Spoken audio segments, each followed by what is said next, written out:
Bonjour, bienvenue au LCV Live. Aujourd'hui, nous recevons Elina Delors et Olivier Lebrun. Deux personnes un petit peu folles, mais une belle folie, parce qu'ils vont nous emmener avec eux dans une belle aventure, et une aventure avec des belles valeurs comme celle de l'écologie. Bonjour Olivier. Bonjour. Bonjour Elina. Bonjour. Ravi de vous recevoir aujourd'hui.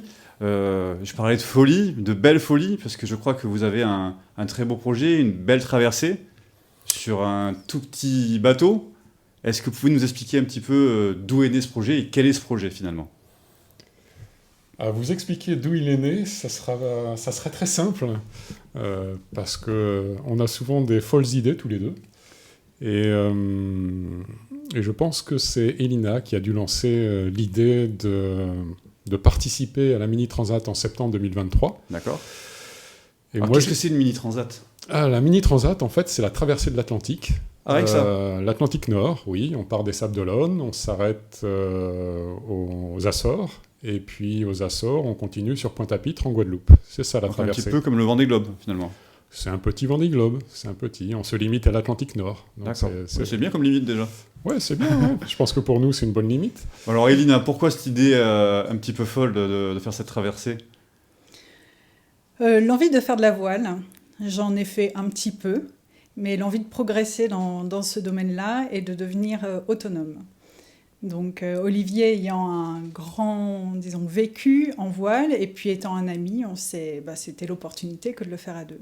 Alors si j'ai bien compris, je crois que vous travaillez également ensemble, vous évoluez dans un monde d'environnement et d'océanographie aussi en parallèle, c'est ça ?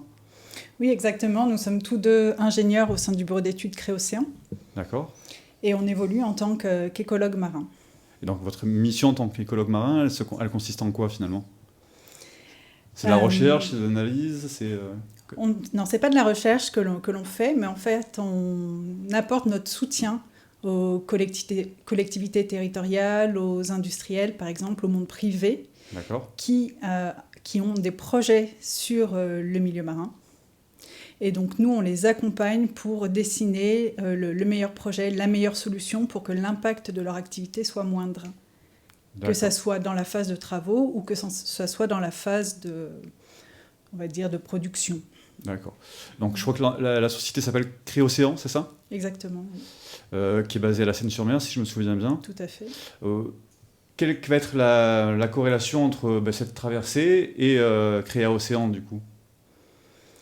Créocéan, la corrélation, je sais pas, vas-y toi. Oh, il y en a plein des corrélations. En fait, on a pour nous déjà en fait de cette idée que l'on a partagée dans l'entreprise, on a très vite eu une adhésion de la part de nos dirigeants. D'accord. Donc en fait, dans notre projet, l'entreprise est partenaire. Et d'autres sociétés de notre groupe également seront partenaires techniques et financiers de notre aventure.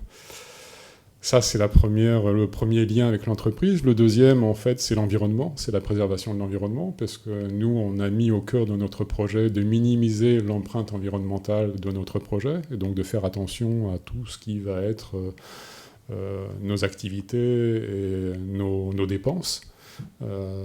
Et puis la troisième, je dirais que c'est dans les partenaires que l'on souhaite réunir, c'est que tout le monde s'engage dans cette notion de préservation de l'environnement. D'accord. Alors pour que nos téléspectateurs comprennent bien, on parle d'un bateau qui fait 6,50 m ? Oui, qui fait 6,50 m de longueur hors tout. Oui. Donc comment on vit pendant plusieurs semaines sur ce type d'embarcation finalement ? Difficilement.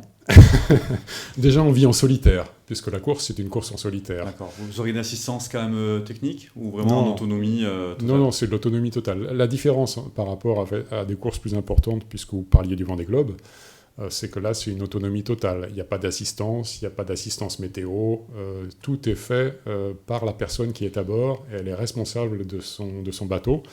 Elle est responsable de son aventure et donc elle prend la décision ou pas de poursuivre ou pas. Donc il n'y a pas d'assistance. Combien de temps ça représente, cette traversée ?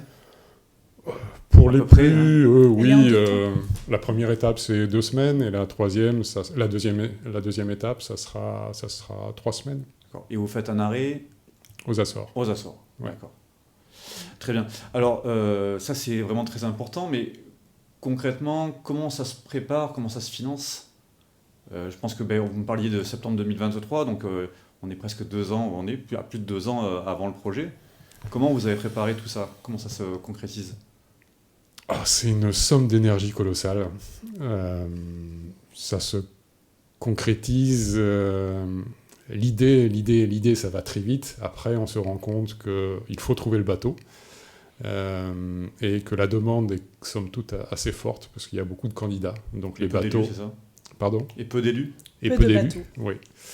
Il y a peu de bateaux disponibles, donc il faut, je dirais, non pas se précipiter, mais quand on pense que le bateau est bon, il faut tout de suite se projeter.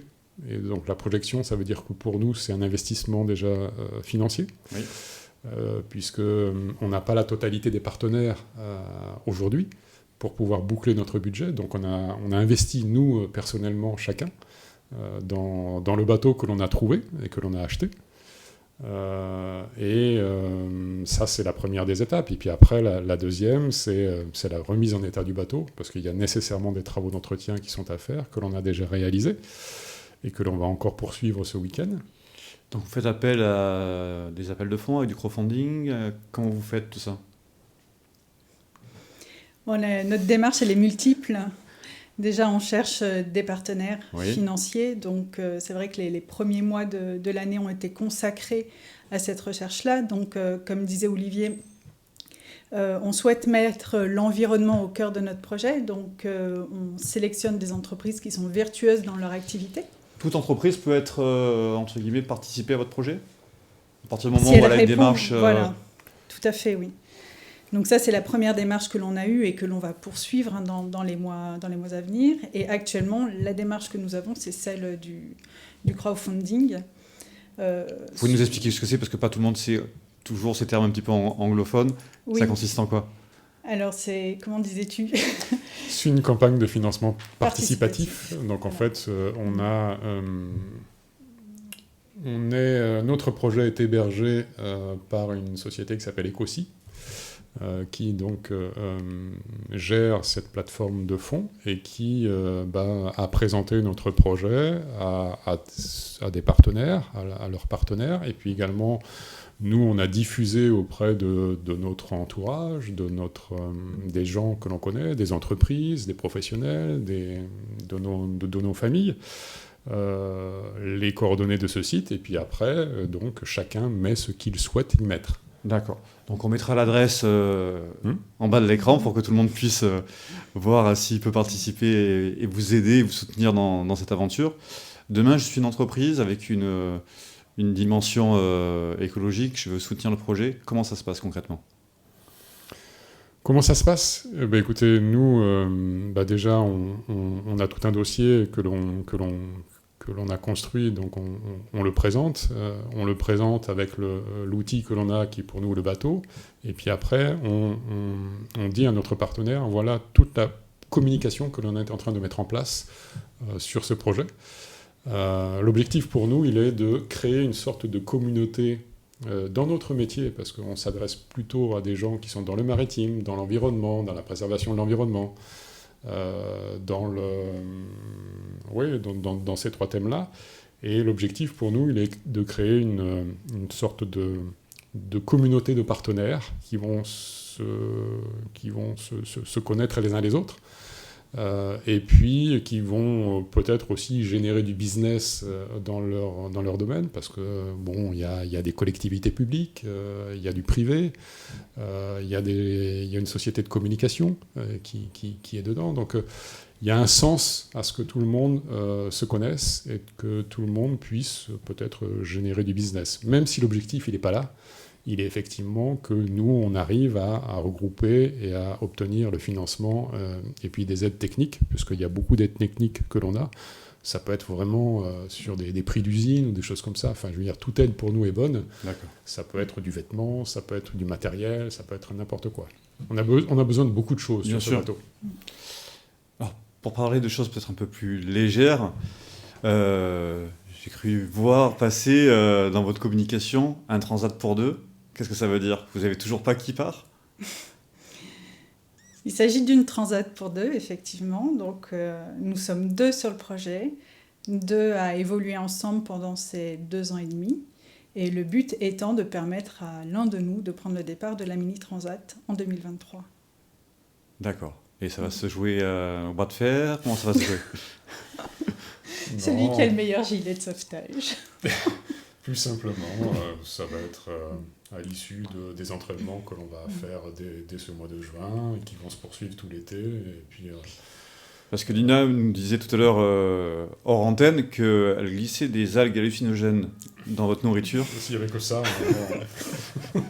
elle glisse plein de choses. Parce qu'il faut...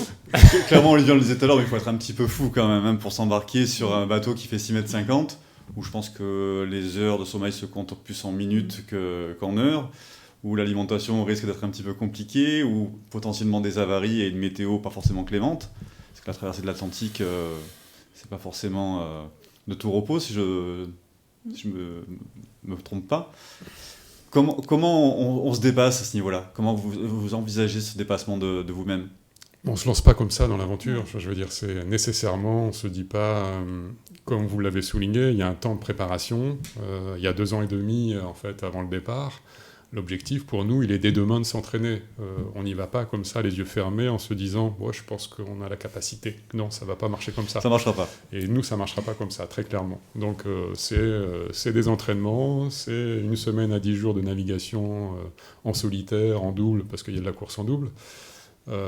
Et c'est ça en fait qui va confirmer en fait qu'on a les capacités oui, parce que je pense que pour quelqu'un qui n'est pas initié à cet univers de la voile et de la voile sur des traversées assez longues, le projet peut paraître complètement irréel dans le sens où effectivement traverser l'Atlantique tout seul sur un tout petit bateau, on le disait en plaisantant, mais ça peut paraître fou, même s'il y a cette préparation. Je pense que le commun des mortels monsieur et madame tout le monde n'imagine pas qu'on puisse le faire.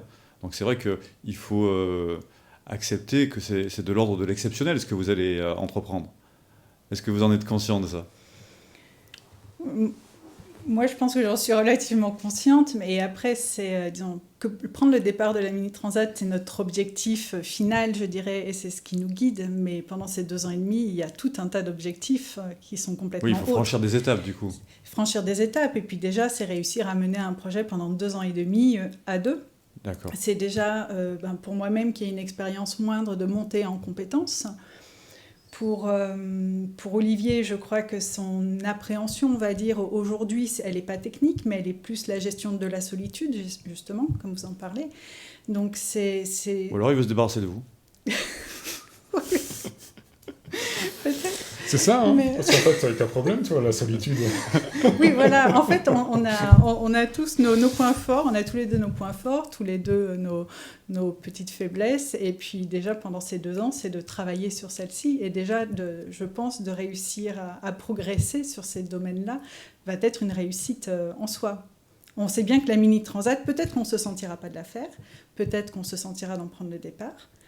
Malgré ce, il y aura une sélection.